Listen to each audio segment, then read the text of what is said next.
Dalam kehidupan sehari-hari, kita terus dihadapkan pada pilihan. Ada yang kecil dan rutin, ada pula yang besar dan menentukan arah hidup. Ada satu artikel yang terbit di Frontiers in Neuroscience tahun 2017 mengajak kita memahami bagaimana otak, khususnya korteks prefrontal, memungkinkan kita membuat keputusan yang matang dan adaptif, bahkan ketika kita tidak punya panduan apapun.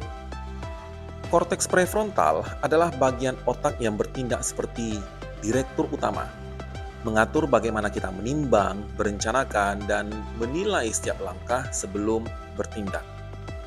Ketika bagian ini terganggu, seseorang bisa menjadi impulsif, terburu-buru, atau sulit melihat pilihan lain.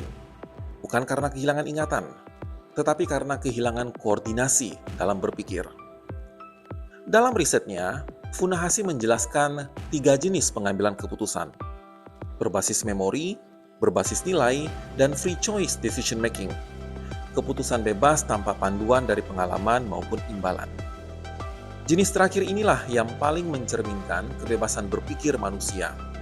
Saat kita menghadapi situasi baru, otak tidak menunggu instruksi dari luar, melainkan menyalakan proses internalnya sendiri. Menariknya, penelitian fungsional MRI menunjukkan bahwa sesaat sebelum kita membuat keputusan bebas, neuron-neuron di korteks prefrontal saling berdebat mencari arah terbaik. Mereka berkompetisi dan neuron yang paling kuat akan menang, menentukan pilihan yang akhirnya kita ambil. Proses ini terjadi begitu cepat, seolah otak sedang menyalakan cahaya kecil di tengah kegelapan ketidakpastian. Bagi seorang pemimpin, inilah kunci penting.